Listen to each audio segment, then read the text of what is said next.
시청자 여러분 안녕하십니까? 재테크 매거진 이것이 돈이다의 최혜린입니다.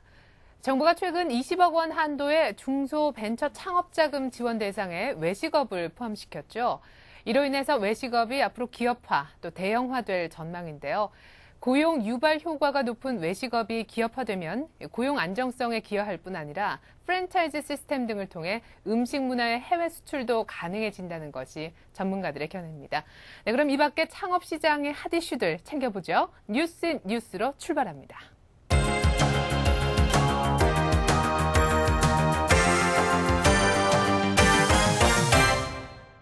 네, 서울경제신문 이재용 기자와 함께하겠습니다. 안녕하세요. 네, 안녕하세요. 네, 오늘 어떤 소식 준비하셨습니까? 네, 저도 외식업과 관련된 소식을 준비했는데요. 요즘 외식업의 운영 원가에서 임대료에 대한 비중이 점점 커지고 있습니다. 통상적으로 임대료가 차지하는 비중이 최대 10%를 넘지 않아야 수익이 보장된다는 불문율이 무색할 정도로 임대료에 대한 부담이 높아지고 있는데요. 이런 가운데 최근 상가 임대차 보호법이 개정돼 상가 임대료 인상 상한율이 축소되고 임대료 보증 금액이 상향 조정돼 이목을 집중시키고 있습니다. 네, 그 창업자들 보통은 남의 점포 빌려서 사업하는 경우가 많이 있잖아요. 높은 그 임대료 때문에 부담 느끼셨던 분들 있으시다면은 참 희소식이다 생각하실 것 같습니다. 그런데 이 상가 임대차 보호법 구체적으로 개정 내용이 궁금한데 좀 소개를 부탁드리겠습니다. 예. 지난 8월 상가 건물 임대차 보호법이 개정안이 국무회의를 통과함에 따라 상가 임대료 인상 상한율이 기존 12%에서 9%로 낮아졌고 보증 금액도 지역에 따라 1천만 원에서 2천만 원 정도 높아졌습니다. 이에 따라 보다 많은 영세 임차인들이 상가 건물 임대차 보호법의 혜택을 받을 것으로 보이는데요. 주요 개정 내용을 보면 법 제정 당시인 2001년의 고금리 상황에 따라 12%로 정한 상가 임대료 인상 상한율을 금리 인하 등 경제 상황 변화를 감안해 3% 이하의 9%로 축소했습니다. 네, 그러니까 임대료 인상 상한율이 12에서 9%로 축소가 됐고 보증 금액도 아까 지역에 따라 좀 다르게 확대가 됐다라고 설명을 해주셨는데 그 얘기 좀 더 구체적으로 부탁드리겠습니다. 네, 서울의 경우 2억 4천만 원에서 2억 6천만 원으로 수도권 과밀 억제 지역은 1억 9천만 원에서 2억 1천만 원으로 광역시는 1억 5천만 원에서 1억 6천만 원, 나머지는 1억 4천만 원에서 1억 5천만 원으로 각각 늘었습니다. 법무부는 이번 법 개정에 따라 영세 상인들이 임대료 인상 걱정을 덜고 마음 놓고 생업에 종사할 수 있는 환경을 조성하는 데 도움이 될 것으로 기대한다고 밝혔습니다. 네, 임대료 인상 걱정만 덜어도 어딥니까? 한결 마음이 편해지셨으리라 생각이 됐는데요. 이번 법 개정 관련해서 외식업계 반응이 궁금합니다. 어떻게 좀 조화들 하던가요? 네, 외식업계에서는 이번 개정안의 실효성 여부를 놓고 찬반 양론이 분분합니다. 개정안에 긍정적인 반응을 보이는 사람들은 기존보다 법의 적용 범위가 확대됐고 임대료 인상률 상한이 9%로 줄어 앞으로 영세 상인들의 임대료 부담이 줄어들 것이라고 생각하는데요. 이에 반해 부정적인 입장도 팽배합니다. 우선 법의 혜택을 받을 수 있는 보증 금액의 문제인데요. 네. 지역에 따라 보증 금액을 1천만 원에서 2천만 원 인상했지만 이 정도의 인상폭으로는 법의 테두리 안에서 혜택을 받는 업소 수에 별다른 변화가 없다는 지적입니다. 최근 수직 상승하는 임대료 상승폭을 감안할 경우 법률상의 보증금액 인상폭 6에서 10%로는 관계 부처가 밝힌 대로 영세 상인들이 임대료 인상 걱정을 덜기에는 역부족이라는 것입니다. 네, 그러니까 임대료 상승폭을 감안해 볼 때 현재 보증금액 확대로는 충분치 않다라는 거군요. 네, 그렇습니다. 그러니까 추가 확대를 요구하는 거네요. 예. 게다가 지난 2002년 11월 법 시행 이후 5년이 되는 올 하반기에는 법의 적용 대상에서 제외되는 업소 수가 더욱 늘어날 것이라는 게 업계 관계자들의 전망인데요. 상가 건물 임대차 보호법은 임대료 인상 수준에 비해 법의 보호를 받을 수 있는 보증금액의 범위가 작아 외식업체 입장에서는 실질적으로 큰 효과가 없기 때문에 계속되는 임대료 상승과 대형화 트렌드 등에 비춰볼 때 법의 보호를 받을 수 있는 보증금액 범위를 더 높여야 할 것이라고 이야기하고 있습니다. 네, 당초 그 서민 임차인 보호를 강화하기 위해서 이 법이 개정된 만큼 차츰 그들의 목소리가 좀 더 반영되고 또 많이 녹아들길 기대하겠습니다. 지금까지 서울경제신문 이재용 기자와 말씀 나눠봤습니다. 이 기자 수고 많았습니다. 네, 감사합니다. 네, 이렇게 창업 환경이 좋아지는 걸 보고 나도 이번 기회에 창업하고 싶다 하는 분들이 또 있을 것 같아서요. 새로운 창업 희망하는 분들께 구체적인 정보 드리겠습니다. 창업 돈이 보인다. 오늘 만나볼 창업 아이템은 아주 트렌디한 아이템인데요. 어떤 아이템인지 먼저 화면으로 만나보시겠습니다.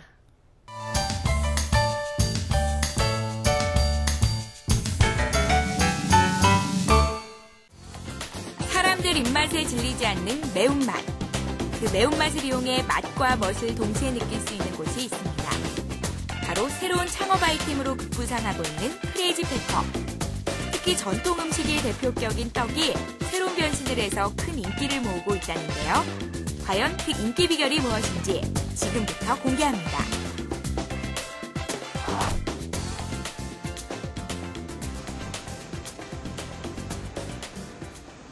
여러분, 슬로푸드라는 단어를 들어보셨나요?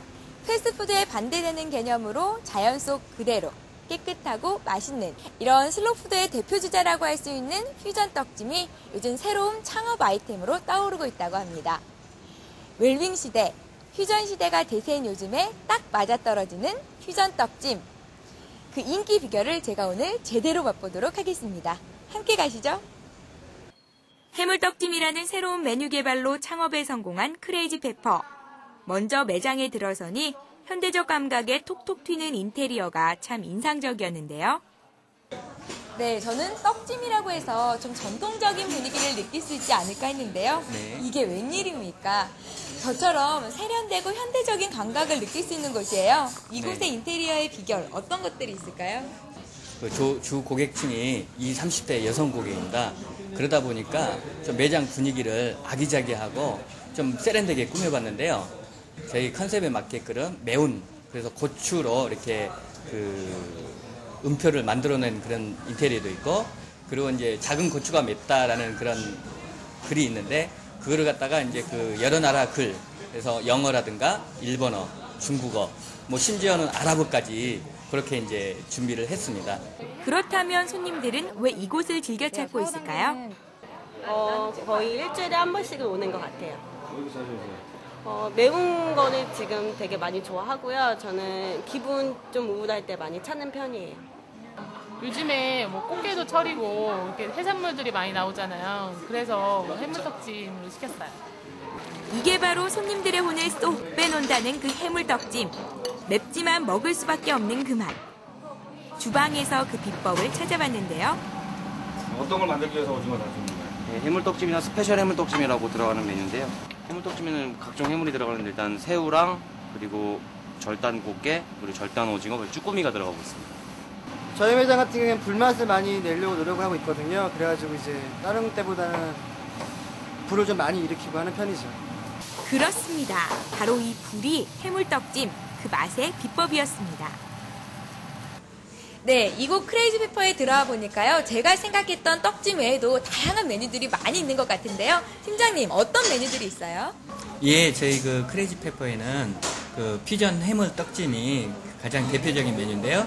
퓨전 해물 떡찜에서는 해물로 만든 해물 떡찜, 그리고 또 닭 날개만 만든 닭날개 떡찜, 그리고 등갈비로 만든 등갈비 떡찜이 있습니다. 네, 이렇게 팀장님과 말씀 나누는 동안에요. 벌써 맛있는 음식들이 제 앞에 이렇게 많이 펼쳐져 있는데요. 이게 바로 해물떡찜인 거죠? 예, 맞습니다. 네, 이렇게 보니까 다양한 해물들과 함께, 여기 보세요. 별 모양의 떡도 있는데요. 제가 한번 맛을 보도록 하겠습니다. 맛있겠죠? 정말 소문 그대로인지 제가 직접 먹어봤는데요. 시원한 맛도 나고요. 네. 또 매콤하긴 한데 한 가지 신기한 점은요. 맵긴 매운데 네. 혀가 그렇게 얼얼하지 않고 담백한 맛이 나거든요. 저희 매운맛 소스 중에는 청양고추만 순수하게 청양고추를 에키스를 만들어서 매운맛 단계를 조절합니다. 그래서 국물 맛이 개운하고 깔끔합니다. 손님은 입이 즐겁고 주인은 일할 맛 나는 곳이었습니다. 우리나라 사람들이 가장 좋아하는 매운맛에 대해서 손님들이 좋아하니까 거기에 대해서 타켓을 잡고 크레이지 페퍼를 선택하게 됐습니다. 하루 매출은 평균 한 300 정도 나오고요. 한 달 매출은 거의 1억 선까지 나오는데 8월 달에는 저희가 9,700까지 판매해봤습니다. 이런 성공을 이끌기 위해 본사에서도 언제나 다양한 방법으로 그리고 가장 가까운 방법으로 고객과 점주를 위해 노력하고 있다고 합니다. 한 발짝 앞서 나가는 크레이지 페퍼. 머지않아 세계로 뻗어나가는 퓨전 떡찜이 되지 않을까 생각되는데요. 예, 앞으로의 계획은 그 매운맛에 대한 부분들을 좀 더 세계적인 매운맛을 좀 더 많은 것들을 개발을 해서 저희가 국내뿐만이 아닌 그 해외 프랜차이즈까지도 할 수 있게끔 가는 것이 저희의 목표입니다. 남녀노소 불구하고 매콤함으로 손님들의 입맛을 사로잡은 크레이지 페퍼. 그 소문만큼이나 알찬 곳이었는데요. 웰빙과 퓨전이 대세인 요즘 이 두 가지 모두를 아우르고 있는 크레이지 페퍼와 창업의 꿈을 키워보는 건 어떨까요? 네, 스튜디오까지 아주 알싸하고 매콤한 맛이 전해지는 것 같은데요. 시대 흐름에 맞게 전통 요리에다가 또 웰빙을 잘 접목시킨 퓨전 요리가 아닌가 생각됩니다. 창업 외식업계 새바람이라 불리고 있는 크레이지 페퍼. 왜 우리는 고추에 열광할 수밖에 없는지 지금부터 찬찬히 그 이유 알아보도록 하겠습니다. 도움 말씀 주시기 위해서 윈 프랜차이즈 서포터즈 이지훈 대표 그리고 최은정 아나운서 나와주셨습니다. 안녕하세요. 네, 안녕하십니까. 먼저 최은정 아나운서 가서 직접 맛을 보고 왔잖아요. 네. 아까 보니까 굉장히 매워하는 것 같던데 맛도 어떻게 좀 트렌디하던가요? 네, 처음 맛볼 때는 잘 몰랐었는데요. 계속 먹다 보니까 정말 매웠습니다.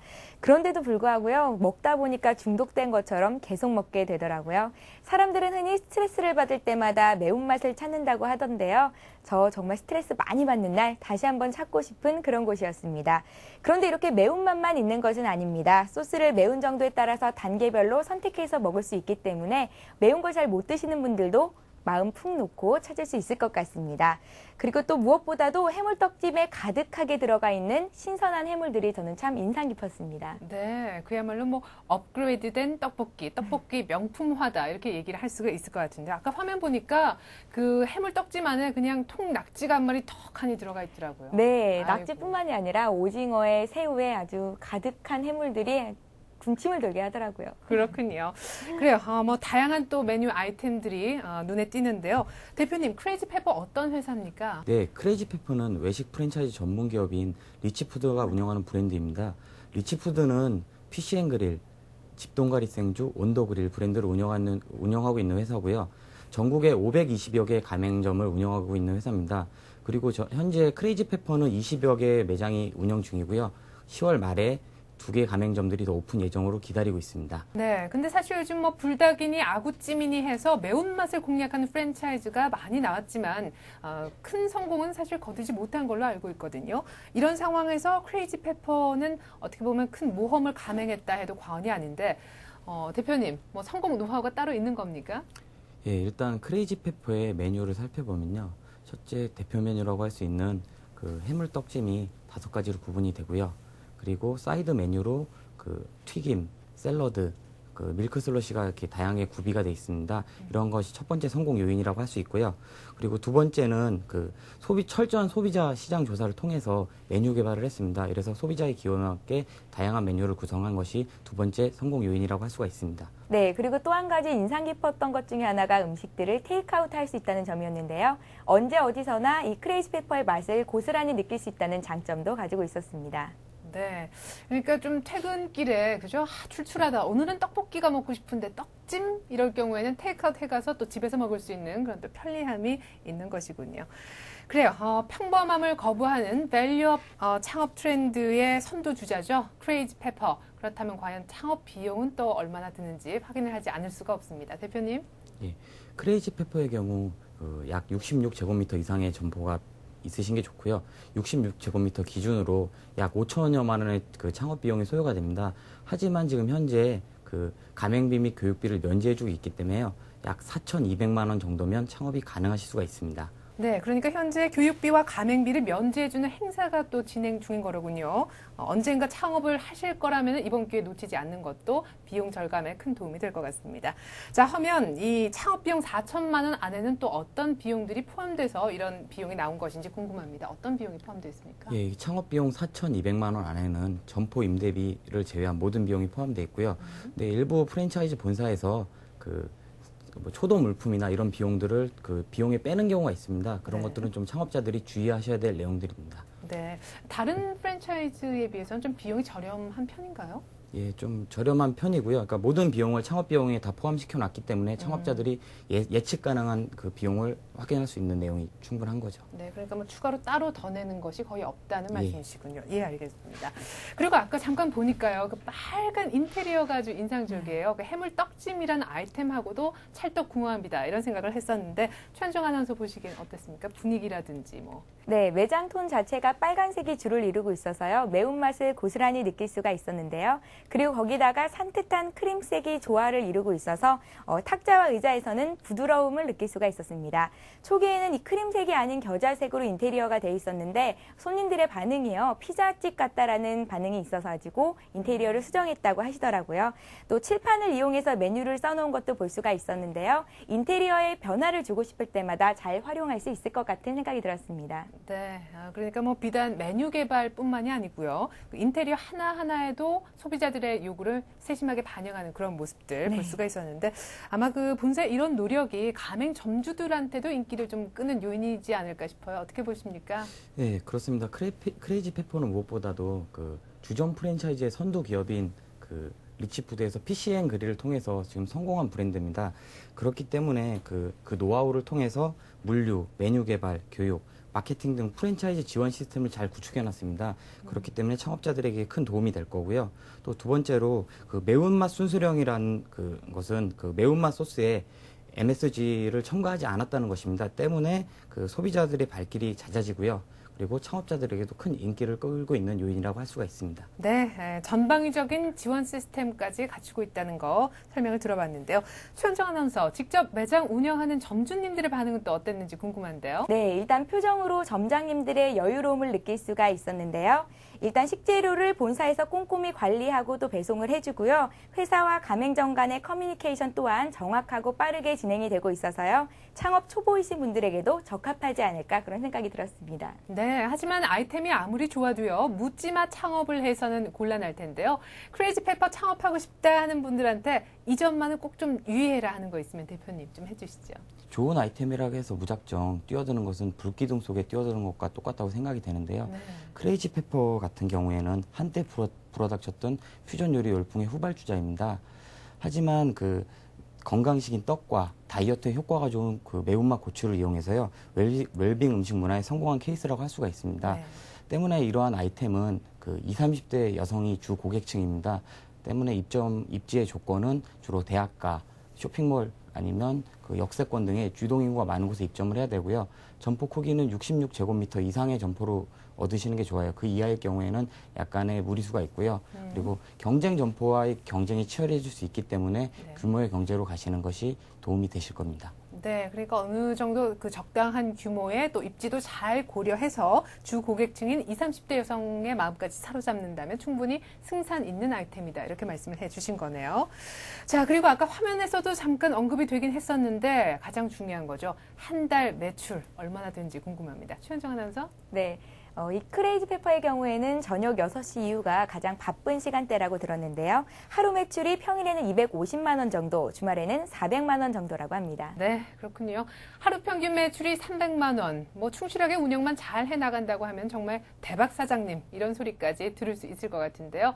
약 한 4천만 원 정도의 비용만 있으면 창업할 수 있는 크레이지 페퍼, 이름만큼이나 아주 열정적인 새로운 창업 아이템 소개를 해드렸습니다. 최현정 아나운서 수고 많으셨습니다. 네, 그럼 계속해서 두 번째 창업 아이템 만나볼까요? 화면으로 먼저 확인해 보시죠.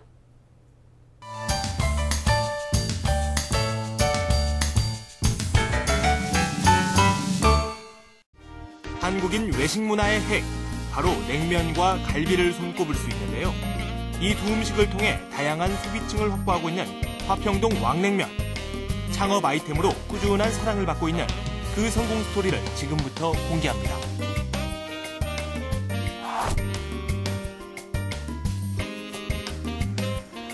안녕하세요. 아나운서 김종성입니다. 여러분, 이탈리아 하면 피자, 그리고 일본 하면 스시, 이렇게 각국을 대표하는 음식들이 있는데요. 그러면 우리나라 이 대한민국을 생각하면 가장 먼저 떠오르는 음식이 뭐가 있을까요? 이 바로 냉면과 갈비를 저는 그 예로 들 수 있겠는데요.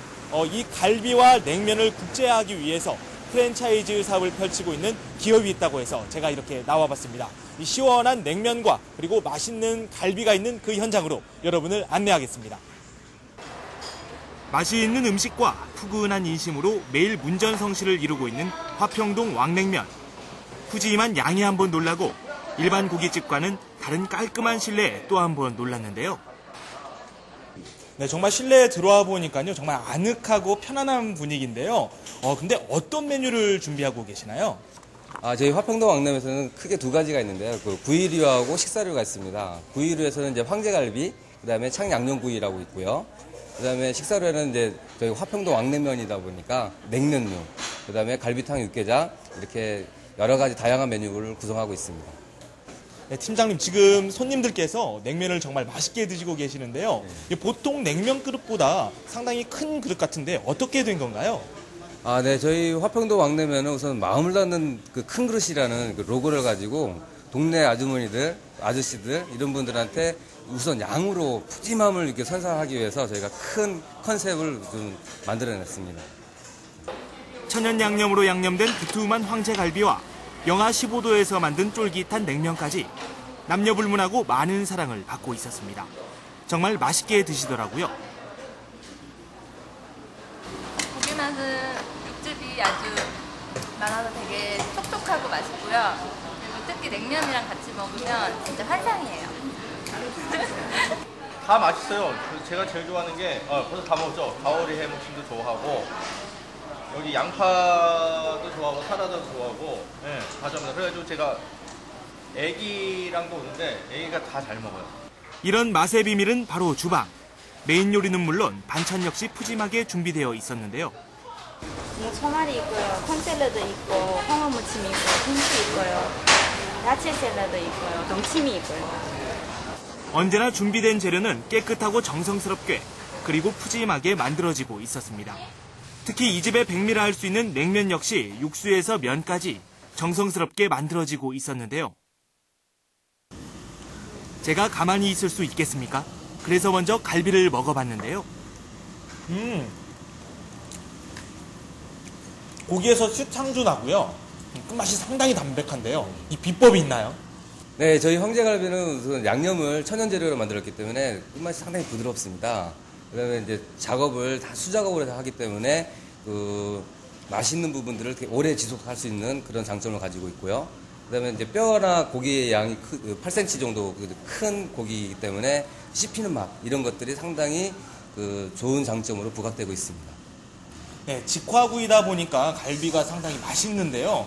이런 메뉴 자체도 직접 다 개발을 하시는 건가요? 네, 물론이죠. 저희 그 생산 공장에서 100% 이런 다 수작업으로 만들어서 그 가맹점에 납품하고 있고요. 그다음에 저희가 외식 산업을 한 10년 이상 하기 때문에 메뉴 개발에 대한 노하우, 그다음에 손님들이 원하는 맛 이런 것들을 잘 찾아내는 게 저희 장점입니다. 네, 정말 성공이라는 건 노력과 인내가 있어야지 가능한 것 같다는 생각이 드는데요. 그리고 또 하나의 자랑거리가 있다고 들었는데 어떤 건가요? 고깃집 이렇게 인식이 되면은 냄새 때문에 손님들이 그냥 고깃집 오기 힘듭니다. 그래서 저희가 착안한 게 이 연기 모음관을 하향식 닥트로 사용해서 연기가 바깥으로 안 빠지게 만드는 이런 걸 자체 개발을 해서 출시를 했는데 손님들한테 인기가 너무 좋습니다. 보시다시피 연기가 안으로 빠져드는 게 보이거든요. 네. 이런 것들을 손님들도 새로워하고 신기해하고 좋아합니다. 푸짐하기로 소문난 이곳. 사장님은 왜 이곳을 선택하게 됐을까요? 네, 고깃집을 처음 하는 거라 메뉴라든지 맛이라든지 많이 걱정이 되었어요. 근데 화평동 왕냉면과 황제갈비 메뉴 구성이라든지 품질이라든지 그런 것도 마음에 들었지만 제일 맛이 가장 마음에 들었어요. 요즘 같은 평균으로 한 200만 원 정도 나오고요. 여름에는 아무래도 저희가 냉면이 가장 인기가 좋아서 매출이 좀 더 올라갑니다. 마음을 담는 그릇이라는 구호 아래 본사에서는 가맹점들을 물심 양면으로 돕기 위해 여러 각도에서 다양한 노력들을 기울이고 있었는데요. 가맹점 하나하나를 내 가족처럼 대한다는 화평동 왕냉면. 어떻게 처음 시작된 것일까요? 그 식자재 유통부터 시작된 회사입니다. 이후에 식품 제조, 유통, 도소매 그리고 수출까지 이렇게 시작하면서 그 식당 주인들을 많이 만나게 됐습니다. 그 식당 주인들과의 그 소통 속에서 식당에 대한 이해 그리고 그분들이 필요한 것들이 뭔지를 좀 많이 알게 되면서 이후에 그런 경험을 바탕으로 화평동 왕냉면을 그 프랜차이즈 사업으로 이제 시작을 하게 됐습니다. 창업은 언제 어디서든 쉽게 할 수 있습니다. 다만 얼마나 오래 가느냐, 또 어떻게 매출을 올릴 수 있는지는 가맹점의 노력, 본사의 노력, 이 두 가지가 필수 요건이라 할 수 있는데요. 최선의 노력이 준비된 창업인이라면 최고의 노력을 기울이고 있는 화평동 왕냉면에 그 노력을 투자하는 건 어떨까요?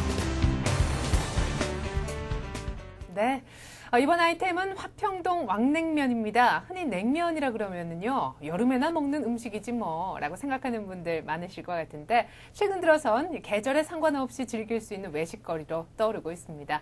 저는 그저 좋을 따름이죠. 오늘 그 시원한 맛, 김종성 아나운서가 전해주시겠습니다. 안녕하세요. 네, 안녕하세요. 요즘 날씨가 점점 추워져요. 겨울이 네. 오는 것 같은데 어떻게 냉면 먹고 감기는 안 드셨는지 모르겠습니다. 제가 몸에 열이 많아서요. 아주 맛있게 잘 먹고 왔는데요. 예. 저는 맨 처음에 화평동 왕냉면에 가서 이 냉면만 있을 줄 알았는데 이 냉면뿐만 아니라 이 황제갈비라는 게 또 있더라고요. 네. 냉면부터 갈비까지 아주 많은 음식을 먹고 와서요. 저도 지금 아직까지도 배가 든든하고요. 제 얼굴 보면 느껴지지 않나요? 네, 그렇습니다. 저도 뭐 그 두툼한 육질의 갈비 뜯고 시원한 냉면 육수 마시고 싶다는 생각이 드는데 뭐 입에 좀 침이 고이긴 하지만 방송은 또 방송이니까 해야 되겠죠. 자, 화평동 왕냉면 어떤 회사인지 좀 여쭙고 싶은데 아까 방금 얘기도 좀 나왔습니다만 냉면도 팔고 갈비도 함께 파는 그런 회사인가 봐요. 네, 잘 알고 계시네요. 화평동 왕냉면의 그 가맹 본부는 푸드코아라는 회사고요. 1966년부터 지금까지 사업을 진행해 오고 있습니다. 그 주 사업 내용으로는 식품 제조, 수출, 외식 컨설팅 다양한 업무에서 업무를 진행해 왔고요. 2004년도부터 프랜차이즈 사업을 본격적으로 시작을 했습니다. 지금 현재 런칭한 지 약 4년이 지났는데요. 가맹점 수만 해도 100여 개가 되고 그 본사 직원이 120여 명, 그리고 연간 매출액이 150억 이상의 매출을 올리고 있는 튼실한 회사라고 말할 수가 있습니다. 네, 4년 만에 연간 150억의 매출을 올리는 아주 거대한 기업으로 성장을 했는데 그냥 성공하진 않았을 테고 말이죠. 뭔가 특별한 이유가 있을 것 같습니다. 예, 첫째, 그 자체 제조 공장을 보유하고 있다는 것이 화평동의 가장 큰 장점입니다. 그 자체 그 제조 공장을 통해서 그 원가 절감을 가질 수가 있고요. 그리고 메뉴 개발도 그 본사에서 직접 하기 때문에 다양한 메뉴를 구성할 수가 있습니다. 그리고 두 번째 장점은 화평동 왕냉면만의 마케팅 기법입니다. 그래서 그 한식업계 최초로 그 적립 카드를 도입을 했고요. 그리고 가맹점 고객을 분석하는 그 툴을 통해서 다양한 프로모션을 진행을 하고 있습니다. 그 냉면 축제, 뭐 갈비 축제 이런 것을 통해서요. 다양한 판촉 행사를 진행하고 있고요. 그리고 기존의 한식당의 이미지를 탈피해서 그 고객과 함께 나눌 수 있는 주말 농장 같은 것을 운영해 휴식 놀이 문화 공간까지 제공하고 있는 그런 브랜드입니다. 그렇군요. 네, 그리고 제가 화평동 왕냉면의 성공 포인트를 한번 꼽아봤는데요. 첫 번째로는 바로 인테리어였습니다.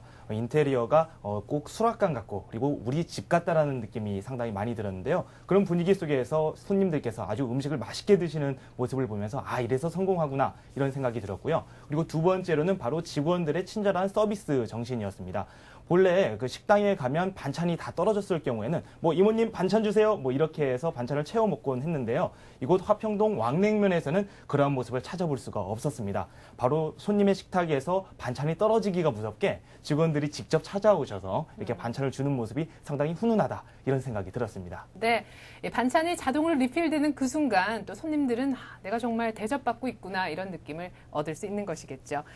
그리고 무엇보다 이 화평동 왕냉면의 장점이라 할 수 있는 것은요. 모든 세대가 즐길 수 있는 그런 메뉴가 아닐까 싶은데 뭐 갈비나 냉면 싫어하는 사람은 없지 않습니까? 네, 그렇습니다. 이 바로 화평동 왕냉면과 황제갈비 남녀노소 누구나 즐길 수 있는 별미 중에 별미였는데요. 실제로 매장에 가봤더니 친구끼리 온 분도 많았고요. 직장 동료들끼리 회식을 하는 분들도 상당히 많았습니다. 이렇게 여러분들이 많이 찾는 음식일수록 여러분들의 정성이 많이 들어가고요. 손님들도 많은 만족감을 나타내는 그런 모습을 볼 수가 있었습니다. 아유, 그래 우리 김종성 아나운서가 화평동 왕냉면 매력에 푹 빠진 것 같은데요. 손님의 입장에서 그래도 갔다 온 것이지만요. 또 본사 측면에서는 가맹점 관리에도 특별히 신경을 많이 쓰고 있을 것 같거든요. 어떻습니까, 대표님? 예, 그렇습니다. 회사 규모가 있다 보니까 좀 더 구체적이고 체계적인 관리가 화평동 냉면의 큰 강점인데요.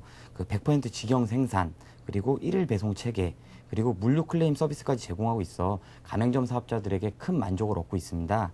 그리고 또 전 가맹점의 포스를 통해서 그 관리를 하고요. 그것을 매출 관리를 시행하고 웹 발주 시스템까지 갖춰서 좀 더 가맹점주들이 편리하게 가맹점을 운영할 수 있도록 도움을 주고 있습니다. 그래요. 뭐 따로 신경을 안 써도 본사에서 알아서 잘 챙겨주는 것이 또 프랜차이즈의 장점이 아닐까 생각이 되는데요. 이외에 혹시 다른 관리 시스템이 있는지 궁금한데요. 예, 물론입니다. 그 화평동 왕냉면의 가장 큰 장점은요, 철저한 교육 시스템입니다. 그 가맹점 오픈 이전에 그 20일 전부터 교육이 실시가 되고요. 그리고 가맹점이 오픈되고 나서 7일에서 15일 정도 본사의 슈퍼바이저가 파견이 돼서 가맹점주가 처음에 가맹점을 운영하기 어려운데 도움을 주게 되고요. 그리고 가맹점을 오픈하고 나서도 2월에 1회 이상 그 가맹점주회의를 가집니다. 이를 통해서 본사와 가맹점주의 커뮤니케이션을 가지게 되고요. 그리고 그 경쟁 브랜드의 시식과 그리고 경쟁 타 트렌드를 분석을 같이 통해서 공동의 그 브랜드 전개를 펼쳐나가고 있습니다. 네, 그러니까 뭐 오픈 전에서부터 시작해서 오픈을 한 후에도 일회성이 그치지 않고 계속해서 이제 교육을 받을 수 있는 어떤 그 체계적이다라는 느낌을 제가 봤는데, 아무리 뭐 좋아도 여력이 있어야 되는 거 아니겠습니까? 창업 비용 또 따져봐야 되겠죠. 예, 그 면적에 따라서 그 다르겠지만요. 99제곱미터를 기준으로 해서 약 8,160만 원 정도가 소요가 되고요. 그리고 165제곱미터에는 약 1억 1천만 원 정도의 창업 자금이 소요가 됩니다. 이 비용에는 그 인테리어, 뭐 주방 설비, 기타 집기, 뭐 초도 물품 모든 비용들이 포함된 가격입니다. 그렇군요.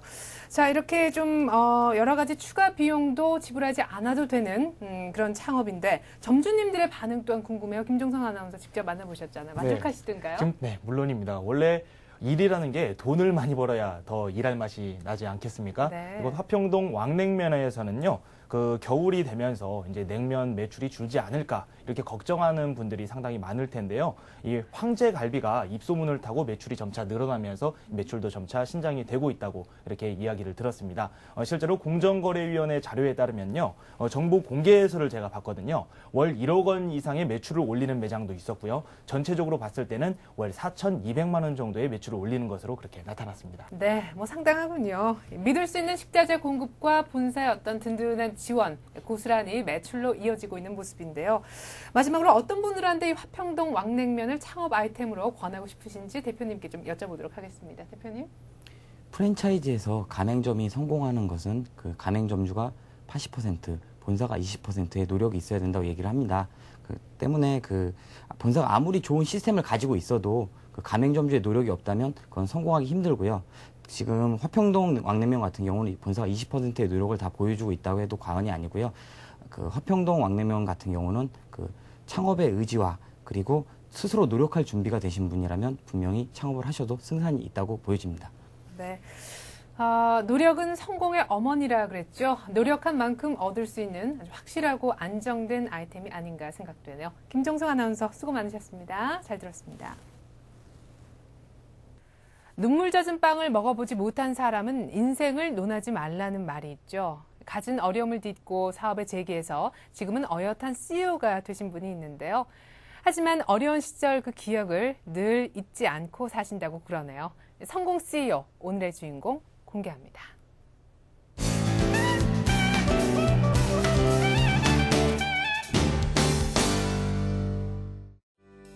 안녕하세요. 성공 CEO의 양혜선입니다. 주가 하락이다, 경기 불황이다, 요즘 스트레스 많이 받으시죠? 여러분들 스트레스를 어떻게 풀고 계신가요? 저는요, 스트레스를 많이 받은 날에는 시원한 맥주 한 잔 마시며 스트레스를 풀고 있습니다. 오늘 만나실 이분도요, 바로 맥주와 관련 있으신 분입니다. 여러분들 맥주 마시실 때 건배라고 하죠? 혹은 치얼스라고도 합니다. 바로 오늘의 CEO, 맥주 프랜차이저 치얼스의 대표 정한 대표님이십니다.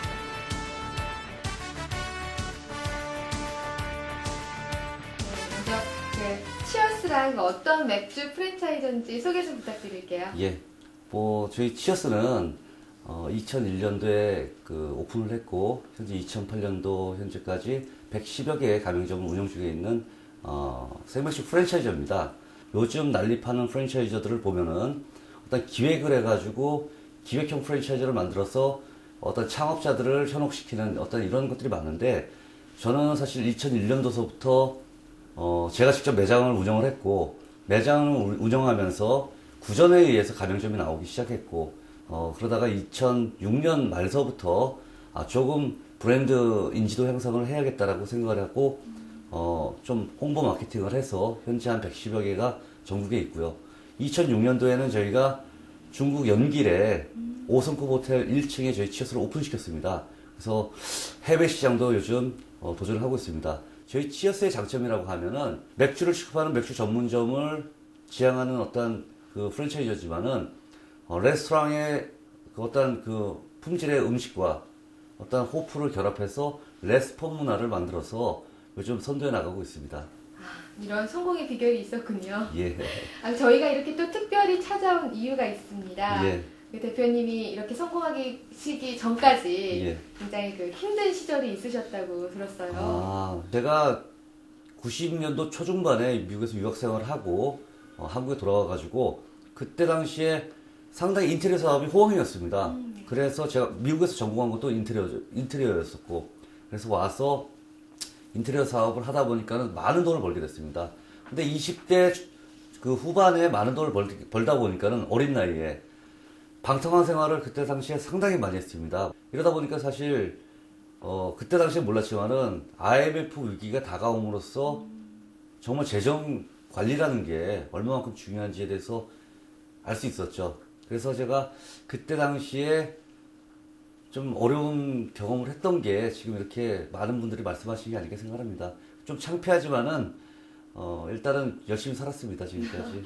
그러면 그 오렌지족 생활이죠? 예, 맞습니다. 오렌지족 생활을 하시다가 예. 또 힘드실 때는 또 노숙자 생활까지 하셨다고 들었어요. 그때 이제 부도가 나고 나서 사실 신용불량자까지 됐습니다. 그때 당시에 너무 크게 사고가 터지다 보니까는 실질적으로 제 스스로 가족들과 멀어지게 됐고, 그 어려운 상황이 되면 부부간에도 상당히 많은 문제는 있습니다. 부부싸움도 하게 되고 뭐 그렇게 되지만은 좀 아쉽지만은 그때 상황에서 같이 조금 잘 풀어나갔어야 되는데 어떤 그런 불미스러운 일로 인해서 저희 가족, 아버님, 어머님 또 형제까지도 좀 제가 다갈 수 없는 그런 상황이 됐기 때문에 제가 뭐 이제 멀리 혼자 도망가게 된 거죠. 그래도 뭐 지금 이렇게 잘 되셨잖아요. 예. 근데 그 노숙자 생활을 한번 하다 보면은 예. 그 생활을 청산하기 쉽지 않다 그러던데. 저는 일단 제가 아무도 저를, 그러니까 제 친구라든지 아니면은 같이 놀던 어떤 그 부류의 친구, 제가 여기서 말하는 부류라는 거는 뭐 아시겠지만 아까 말씀하신 대로 오렌지 생활했던 그 친구들, 또한 제 부모 형제가 찾을 수 없는 인천을 제가 가게 됐습니다. 인천 쪽에 제가 그 연고지가 없기 때문에 가서 부평역이라든지 주안역이라든지 이쪽에서 뭐 노숙자가 그렇지 않습니까? 갈 데가 없고 뭐 그러면 그런 생활 하는 게 노숙자 아니겠습니까? 그래서 사실 낮에는 무작정 걷기도 하고 공원에 앉아가지고 담배 피면서 그 후회도 하고 또한 그런 생활을 했었는데 다시 한번 내가 뭔가를 해보겠다라고 실제로 마음을 한번 먹었었습니다. 그리고 나서 그쪽 상황을 청산하고 제 아는 친구 한 명 있었는데 그 청량리 홍릉이라고 하십니까? 홍릉에 그 쪽방을 하나 빌려서 막일이라도 해보자 해서 막일을 했었습니다. 제가 그 쪽방 앞에 나와서 쭈그려 앉아서 담배를 피고 있는데 지나가시는 할아버지 한 분이 저를 쳐다보더니 야 이놈아 이러더라고요. 그래서 제가 깜짝 놀라가지고 얼굴 한번 쳐다봤습니다. 쳐다봤더니 야 이놈아 젊은 놈이 그렇게 정신 못 차리고 쭈그리고 앉아가지고 그래 살 바에는 나가 죽던지 아니면은 한번 열심히 사람을 생각을 해봐 임마. 이 경기가 이렇게 어려운 상황에서 너 같은 젊은 놈이 그러고 산다는 게 나는 이해가 안 된다 이놈아 이렇게 말씀하시더라고요. 그래서 집에 들어가서 거울을 제 얼굴을 보는 순간 아 정말 내가 이 나이에 내가 이렇게 무너진다면은 앞으로 지금까지 사는 날보다 앞으로 살아야 될 날이 많은데 이거 너무너무 비참할 수 없다라고 생각을 하게 됐습니다. 그래서 큰 마음을 먹고 거기서 이제 나와서 비록 무섭고 그리고 만날 수 없는 그런 분이지만은 저희 아버님한테 한번 찾아가게 됐습니다. 그래서 저희 아버님한테 한번 도움을 청했어요. 제가 아버님 제가 정말 다시 한번 살아보겠습니다. 제가 아버지 회사 앞에서 구두라도 닦으려면은 구두라도 닦겠습니다 라고 했더니 저희 아버님께서 워낙에 이제 화가 나셨으니까는 너 하나 없는 셈 쳐도 나 그만이고 네가 구두 닦을 일 있으면은 다른 데 가서 구두 닦고 살아야지 왜 나 창피하게 우리 회사 앞에 가서 구두 닦냐 할 정도로 이렇게 화를 내셨는데 제가 집 앞에서 한 4일간을 기다리면서 계속해서 용서를 구하고 기회를 달라고 또 이제 말씀드리고 하는 했었습니다. 그러면서 이제 제가 5,030만 원을 빌려서 이제 거기 이제 초도 물량 다 포함된 가격이죠. 그래서 이제 자그마한 치킨집을 오픈하게 됐고 거기서부터 제 2의 인생이 시작된 게 아닌가 생각합니다. 네, 요즘 경기가 참 어려워요. 예, 맞습니다. 사업 실패하신 분들이 굉장히 많은데 예. 또 그분들께 예. 해주고 싶은 얘기가 있다면 어떤 게 있을까요? 사실 그렇습니다. 저는 IMF 때 망했고 이 어려운 IMF보다 더한 이 불경기에 지금 성공을 하고 있습니다. 제가 가질 수 있었던 거는 할 수 있다는 생각과 그리고 생각보다는 실천을 해야겠다는 어떤 각오 때문에 이렇게 지금 어려운 상황이지만은 더 잘 돼 나가는 게 아닌가 생각하고 있습니다.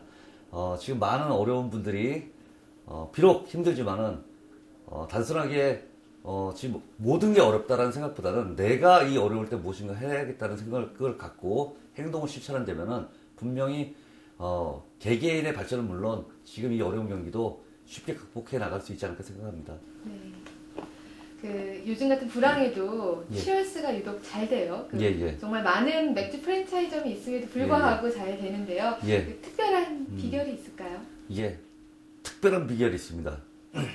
그거 말씀드리면은 저희 치어스는 오래됐습니다. 지금 네. 8년여 운영이 되고 있는데 저희가 2년 전만 하더라도 좀 이제 기획형 프랜차이저가 나와가지고 많은 창업자들을 울린 경우가 있습니다. 그분들의 실패 사례를 많이 보시고 난 이후에 그 회사가 믿을만한 회사인가, 또한 그 회사의 CEO가 진정 노하우가 있나, 또한 어떠한 미래에 대한 어떠한 목표가 정확히 설정되어 있는가 라는 걸 다 확인하십니다. 저희 치어스가 실질적으로 2006년까지는 한 70여 개뿐이 안 됐지만 급속도로 성장을 해 나가는 이유 중에 한 가지가 실질적으로 저희 창업자분들께서 인정을 해주시기 때문입니다. 저희 가맹점 중에 60% 이상이 본점 단골 손님들이십니다. 점주분들이. 먹어보고, 지켜보고, 또한 느껴보고, 또한 꾸준하게 2, 3년을 보시다가 내가 어떤 창업을 결심했을 때 그렇지 않습니까? 뭔가 새로운 거를 하는 것보다는 내가 좋다라고 느낀 거를 선택을 해야겠다. 라고 해서 요즘 이렇게 많이 나오는 게 아닌가 생각하고 있습니다. 네. 저도 이제 대표님을 만나 뵙고 예. 이제 친구들이랑 맥주 한잔 할 때 치얼스를 찾을 것 같은데요.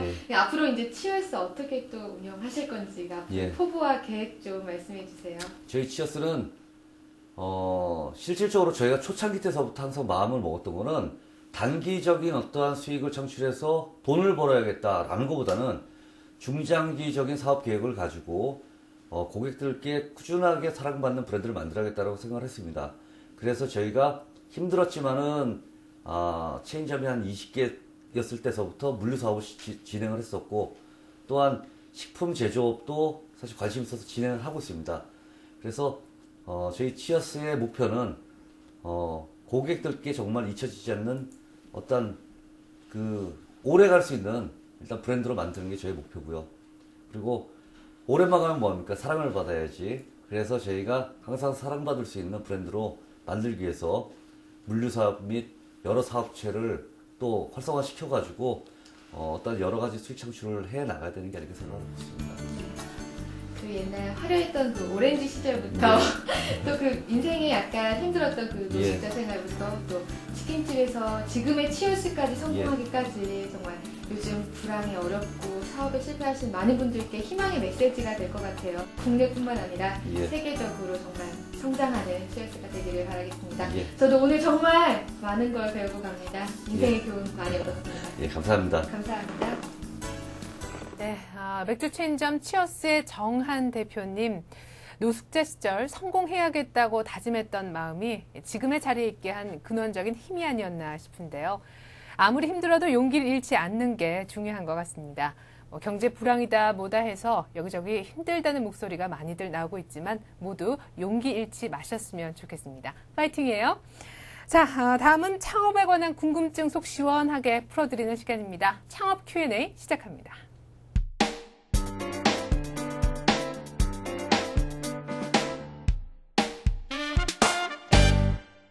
네, 오늘은 이지훈 대표님께서 창업자들의 고민 들어주실 텐데요. 제일 먼저 도착한 사연부터 읽어보겠습니다. 패기와 열정으로 길거리형 창업을 준비하는 20대 남자입니다. 길거리 창업 시 법률적 절차가 있는지 그리고 성공 전략은 뭔지 궁금합니다 하셨네요. 네, 패기와 열정으로 똘똘 뭉쳤으니까 가는 방법만 좀 알려달라는 어떤 그 젊은 청년의 고민이었는데요. 먼저 길거리 창업 어떤 종류가 있는지부터 좀 알아보도록 하겠습니다. 대표님. 길거리형 창업은 크게 이동형, 좌판형, 입석형으로 구분이 됩니다. 이동형이란 이동 가능한 수단, 즉 리어커, 트럭, 오토바이, 자동차를 이용해서 그 이동 수단을 통해서 소비자를 찾아다니는 영업행위를 말하고요. 그리고 좌판형, 입선형은 지정된 도로나 보도 위에서 그 간이 탁자를 이용해서 영업하는 활동을 말합니다. 그 길거리 창업은 대부분 사업자 등록을 내지 않고 사업을 하시는 분들이 많아요. 네. 이것은 그 세금 납부를 다하지 않는 불법 행위 상행위입니다. 네. 때문에 그 관할구청의 법적 제재를 받을 수가 있고요. 그리고 반드시 허가된 곳에서만 창업을 하셔야 됩니다. 그리고 참고로 환경미화지구인 경찰서, 소방서, 구청, 동사무소, 병원 이런 곳에서는 절대로 영업이 불가능하니까 그런 점들 꼭 명심해 두시기 바랍니다. 네, 그러고 보니까 제가 아는 그 리어카에서 파는 떡볶이점도 그래서 없어졌다라는 생각도 드는데요. 어쨌거나 반드시 허가된 곳에서만 영업을 하셔야 된다는 거 잊으시면 안 될 것 같습니다. 자, 그럼 길거리 창업 어떤 법적 절차가 필요한지 좀 챙겨보도록 할게요. 예, 후보지가 정해지면 그 관할구청 민원실에 꼭 전화를 해서 확인을 해야 합니다. 그 구청 조례에 따라 그 도로 조명 신청서를 제출하고 사용 허가를 받아야 하는데요. 이렇게 돼서 사용 허가를 받게 되면 월 몇만 원 정도의 그 비용을 내면 운영을 할 수가 있습니다. 하지만 그 구청마다 관련 그 조례가 다 다르기 때문에요. 직접 다 확인하는 방법밖에 없습니다. 네. 자, 이렇게 해서 길거리 창업 법적 절차에 대해서 좀 알아봤고요. 계속해서 성공 전략도 들어볼게요. 예, 네. 길거리 창업은 그 체면을 버리고 꿈을 위해서 뛰어드는 사업입니다. 그렇기 때문에 그 자신의 자존심을 좀 버려야 되고요. 네. 그리고 아이템 선택에 있어서는 소비자의 수요가 많은 아이템을 선택을 해야 되고요. 네. 재고 손실이 적은, 재고 손실 위험이 없는 이런 아이템을 선택을 하셔야 됩니다. 그리고 그 시각적으로 기능이 뛰어나고 그 가격 경쟁력이 있는 것이 좋고요. 그리고 손님에게는 그 만져보게 해서 그 구매 유도를 하는 이런 즉흥적인 구매 유도를 유발하게 하는 것도 좋고요. 네. 그리고 그 입점 위치는 그 노점상이 많은 그 유동인구 밀집 지역이 좋습니다. 그리고 상품의 진열은 소비 심리의 그 한계 시간이 5초 안에 그 구매율을 유도해야 하기 때문에 그런 아이템을 잡는 것이 그 주요한 성공 포인트라고 얘기를 할 수가 있습니다. 네, 말씀하신 것 중에서 체면을 버리고 꿈을 위해 뛰는 창업이다라는 말 참 가슴에 와 닿았는데요. 관련 법규 내에서 운용을 좀 잘 하신다면은 꿈을 이룰 수 있는 또 하나의 창업 아이템이 되지 않을까 싶습니다. 이밖에 창업과 관련해서 궁금하신 내용 있으신 분들은 언제든지 저희 프로그램 게시판에 사연 올려주시기 바라겠습니다. 오늘 장시간 수고해주신 윈프랜차이즈 서포터즈 이지훈 대표님 말씀 잘 들었습니다. 고맙습니다.